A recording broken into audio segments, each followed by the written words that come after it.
listening to the Straight to Video podcast with Rob Lane. Welcome along to a brand new episode of my show, Straight to Video. Today I get to welcome musician, producer, songwriter and killer guitarist Mike Krompus along for a quick chat all about his early career and new band Dead Romantic, who are all set to launch themselves on the UK music scene. They have a brand new single called All Talk out now, which I was instantly hooked when I heard it, with elements of 30 Seconds to Mars and the more melodic edge of Bring Me the Horizon. There's certainly some big 80s hard rock influences in this track too, which Mike is obviously a huge fan of, and we chat a little about this during our talk. Mike Krompus has been on an incredible journey. I chat to him from his new studio in Yorkshire, but Mike's story itself begins in Toronto, Canada, where he was born and raised, falling in love with music from a really young age, and once he could, would move to Los Angeles to chase his dreams of performing, but also working behind the scenes for bands too. His career so far has seen him work with the likes of Nelly Furtado, Smash Mouth and Steven Tyler, to name just a few, and his journey has seen him relocate to Nashville before more recently finding himself here in the UK and launching the band Dead Romantic. Now, before our chat, I hope you will check out our friends Dead Skull Coffee, who are making waves in supplying the rock and roll scene with some fine ground and full bean coffee. As listeners to this show, you can grab a massive 15% off any order placed through their website. Simply head on over to deadskullcoffee.co.uk and add the promo code STV on checkout to bag that discount. After our chat, you can check out Mike's amazing discography and career at mikekrompus.com, and you can listen to Dead Romantic and their new single All Talk over at deadromantic.com. But for now, please enjoy my straight to video chat with guitarist, songwriter and record producer Mike Krompus.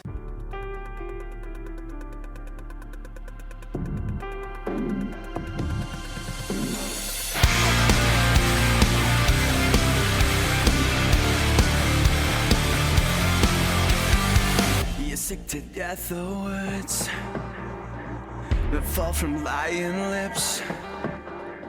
I'm the guy who whisper lies to lay your body down. I'll show you what I've got. I'm not all talk. I'll be what you've been missing just once. I'll do it for television. Give me half a chance and I'll prove to you I'm not all talk. All talk.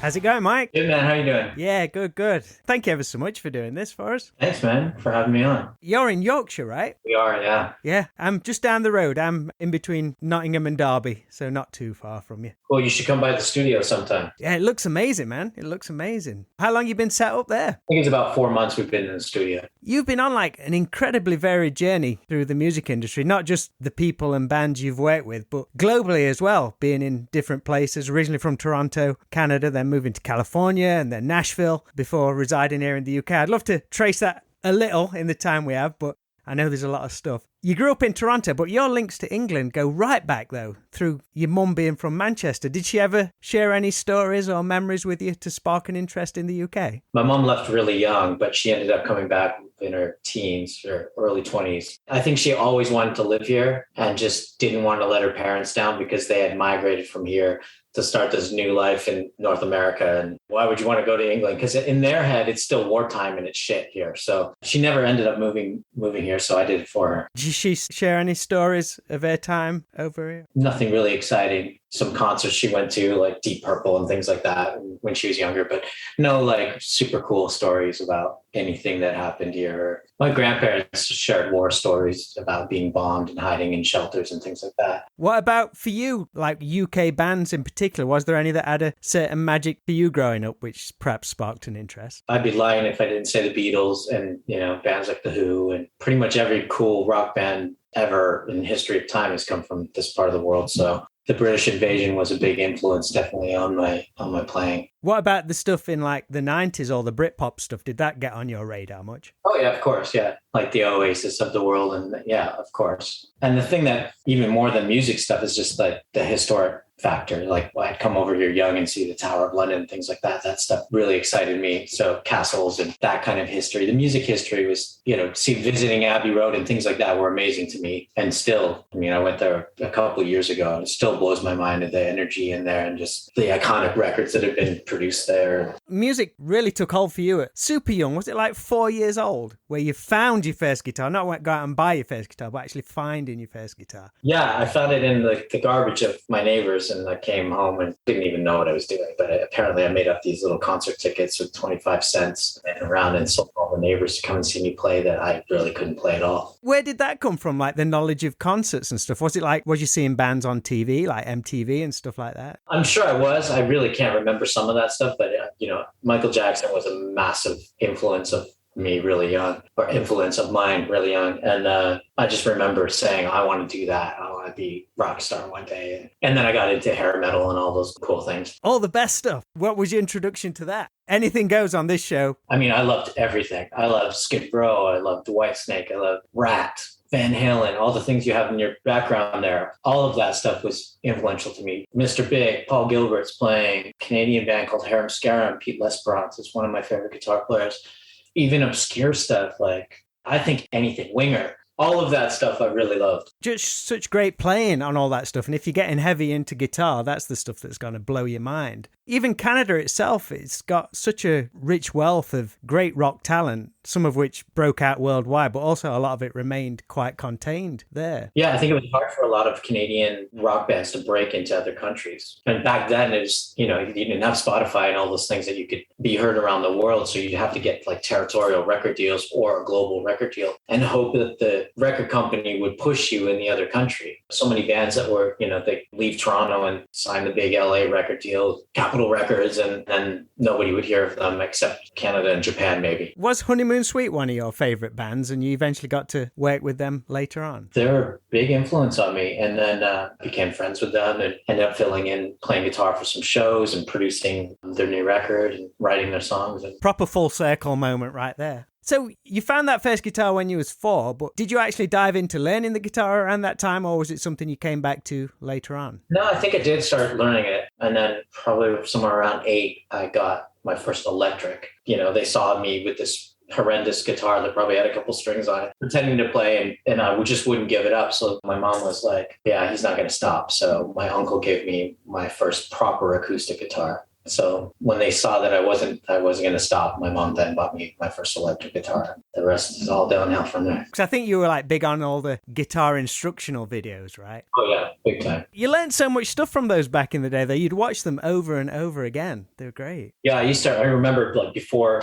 early in high school, before even going to school, I would have my TV set, like video on first thing in the morning so I could practice before I had to run off to school. And then as soon as I got home from school, back to practicing. Where did you used to get them from? Did you used to have to order them, or did you have like a music store that sold them? You have to buy them in music stores, and it did have some Guitar Magazine subscription for sure. Remember when they used to have the vinyl in them? Like, I think it was like Guthrie Govan that actually taught the lessons. It would be like, here's a Bon Jovi guitar solo lesson from Guthrie Govan. And I'd put those things on, or like Paul Gilbert would have like, here's his, instrumental play along song and the jam tracks and shit like that. Guitar for the Practicing Musician, the cover would always fall off the damn thing. You mentioned him earlier, but when was it you saw Michael Jackson live? Because I think that was a big deal for you, not just being a huge Michael Jackson fan, but also seeing Jennifer Batten as well, right? Would have been, I think it was 1985, Victory Tour. I was on my mom's shoulders. Was that your first live concert? Possibly. Yeah, I think it might have been. Game changer. Yeah. At first, I didn't actually believe it was Michael Jackson because it sounded different than the recording. And,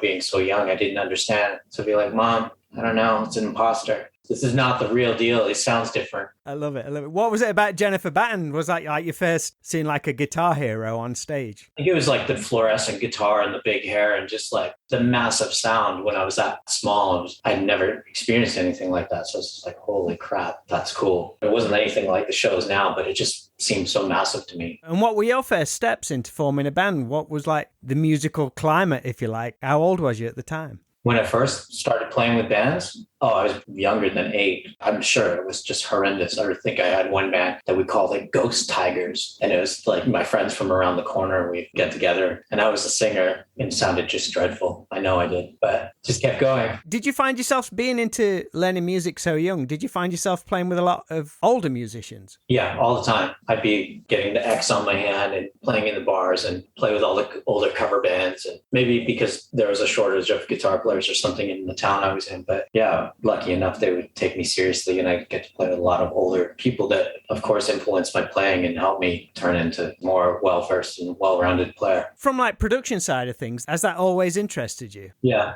always. I'm sure all musicians kind of feel the same way, but when you hear like drum sounds in studio, it's kind of exciting. But I wanted to be more involved and figure out how do you do that? Like what makes that drum sound the way it does? Like getting to tuning things and playing other instruments. And, nothing's like playing live, but it's still that end of it. Definitely excites me still. You obviously got a lot of guitar heroes. What about production heroes? Anybody who you really studied or I want to figure out how he created that sound? Or is there anybody in particular that jumps to mind? I mean, Mutt Lange for sure. I think any rock producer around my age is probably somewhat influenced by his production techniques. And even people in the new generations probably don't know that a lot of things are coming from that. The Beatles productions too. I mean, that was kind of the trend setting for the way rock is produced these days. So, I mean, there's so many influences in that world. Modern productions like Greg Wells in pop is fantastic. Chris Lord-Alge as a mixer and Tom, his brother, those people. Zach Cervini is a new young guy that he actually mixed one of our songs. He's a fantastic mixer. I still listen to guys go, wow, it's a great mix. It sounds amazing. Like, I love his approach to things. How much has Butch Walker landed on your radar? Yeah, he's fantastic. Because he's kind of come from that same thing, the whole, if you want to call it like the LA hair metal stuff, and he was managed to bridge that gap and reinvent his sound to a more modern thing with modern bands. So yeah, he's really forged a great path. Seeing him live, I don't know if you've seen him live, but he's fantastic. I met the guys in Train when I was on tour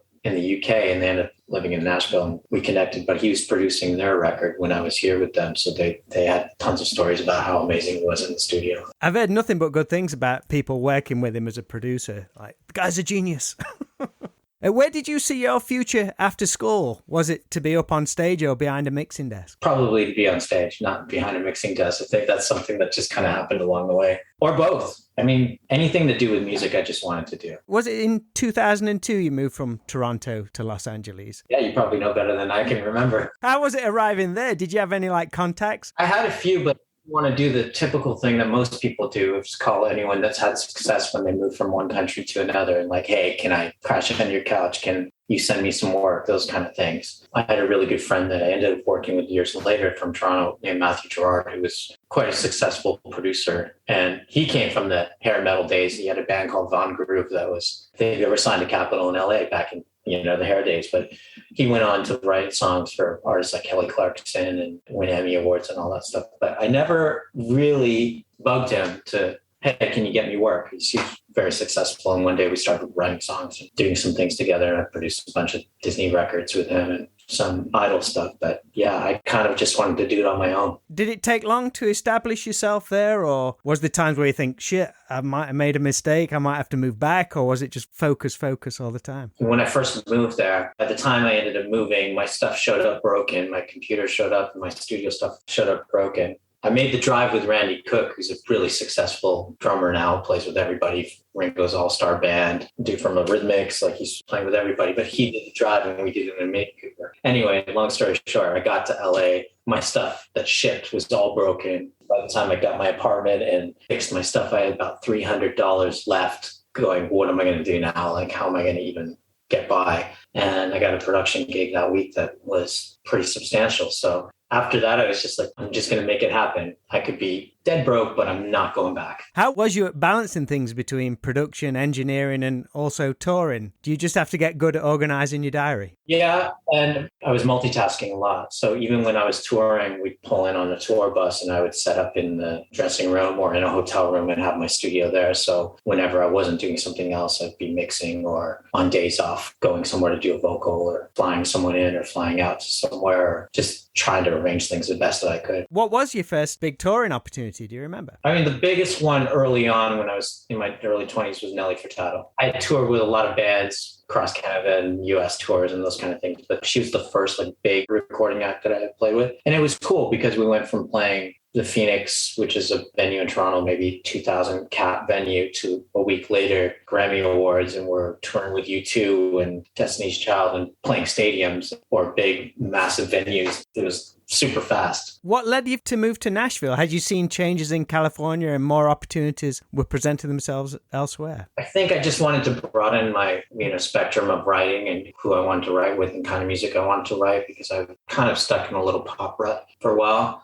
And rock wasn't the thing for a while. Early 2000s, rock was kind of phasing out for a bit. And I was getting a lot of pop cuts. So I'm like, okay, country's taking off. So I went on a writing trip and made some really great friends and relationships and worked with some great guys. Maybe I'll try this out. And then I went back and forth for a few years. Did it change your headspace there creatively to how it was in LA? Yeah, it changes you. It's another one of those things that opens your mind to more different genres and different ways of writing. A lot of people would do track-based things in LA. And back then, Nashville was still organic. So that was exciting to me. Now it's the opposite. Now Nashville's very track-based and they just put acoustic guitar and organic instruments on top of it. And it's almost become the new pop. But it was exciting because you can get in a room and create kind of the old way, which I thought was cool. And amazing friends and collaborations and guys that I still write with to this day that I love. Did you perform much down there? Because, I mean, there's so many opportunities, all the venues and... Like none. No. We'd go have a couple drinks and sit in at a jam night with some friends and things like that. But the only time I ever really played gigs in Nashville was if I was on a tour that came to Nashville. Kind of didn't get into that Nashville playing around scene. Maybe a couple showcase shows I played, but they were one-off things. And how did you come to work alongside Billy Sheehan in your band The Fell? Because I think, isn't Lean Into It by Mr. Big one of your like, all-time favourite albums? Definitely is. I wrote him on Facebook,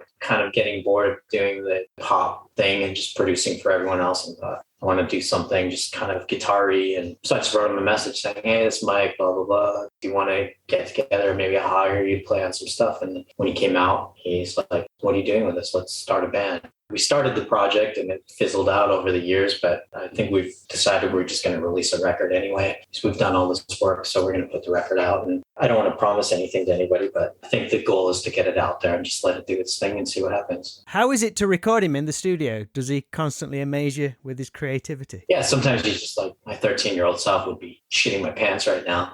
It's cool. I mean, it's just cool. You kind of forget about that stuff though when you're recording. It's just like a guy playing bass. But when you step back and that's Billy Sheehan. He plays with Steve Vai and guys like that I worshipped as a kid. Does he sound the same no matter what amp you put him through? I feel it would be that way. Plug him in direct, he sounds exactly the same. Even with no pedals or compression, distortion, it still sounds like his sound. I knew it'd be that way. That's great. When did you make that move over to the UK? Was this something that made you pull the trigger and relocate again? Always wanted to be here. It was always like one of the things that I will get around and move to the UK, even from being really little. Came on a trip here, just made the decision that's just going to do it. Thanks to my mom, I have citizenship. So I just applied for the citizenship and made the move. Guess naturally gravitated towards this area, but my family history is all Yorkshire and Lancashire. And how long have you been over here for now? Almost 3 years now. I guess with all the pandemic and stuff, how much of like the live scene have you been able to see or go to gigs and things like that prior to everything closing down? Pretty much I moved here and several months later it was locked down. So our tour got canceled, the shows got canceled, festivals got canceled, things I wanted to go see couldn't happen. It put a pause on my record label and developing things. And the flip side of that is that the band came out of that. That's the positive. Was Dan and I got together and started writing songs, and then the band formed. We're speaking now about the new band, Dead Romantic. How did you and the singer Dan Taylor get together? Facebook again. Someone had posted something of him singing a Zeppelin cover or something. It just looked like a badass front person, and I was looking for a guy to do the project with. Sent him a message, and I think he thought I was some psychopath catfishing him or something. No, but we got together, wrote some songs. The first ones were like, and then we just kept doing it and kind of stumbled on something that is the band. Because the new single, All Talk, is awesome. Really great sound, massive hook to it, man. I was like, put it on, I was like, holy shit, this is great. This is like right up my street. Still melodic, but just such a great modern sound to it as well. There's still a little bit of cock rock in there, and the solo, I had to sneak it in, but it's got a heaviness and a pop sensibility responsibility, I think. Is it intimidating starting a brand new band after such a long career, or do you just see it as a great new challenge? As long as you're being creative, then you're happy. I go through things just like, oh man, I used to play arenas and it's like starting over, but it's exciting because I know what it could be and the potential it has. And I'm not going to say if, but when we make it successful, we're going to be doing all those same things again. And I look forward to doing it for our own project rather than me doing it as a session musician for another band. What's the plan now? Things are kind of slowly opening up again. Are gigs being rescheduled and stuff like that? Or is it finishing the album off? Goal now is to just really get on the agents and get out there and start playing. Can't wait. Kind of in closing, from working in so many areas of the industry, is there anything you'd still like to accomplish or anyone you'd like to work with, either recording, songwriting or performing live? Anyone that comes to mind? That list is kind of endless. There's so many great bands that I would love to produce and work with and collaborate with our band on. We'll see. There's a huge wish list, tons of different bands in different genres. But yeah, well, now that we built the studio, we should have some of those acts in here. Our friend Lee Malia from Bring Me the Horizon just moved into one of the rooms here, so shares the studio with us. So hopefully we'll be collaborating on some stuff in the future. And so yeah, hopefully we'll be able to do some things together, and you never know. Whoever walks through the door, I'm excited about it. Sweet, man. Well, I wish you best of luck. Hopefully our paths will cross at a gig or something like that in the future. But yeah, the new single sounds great, so I look forward to hearing the new album when it's ready. Awesome. Thanks so much for having me.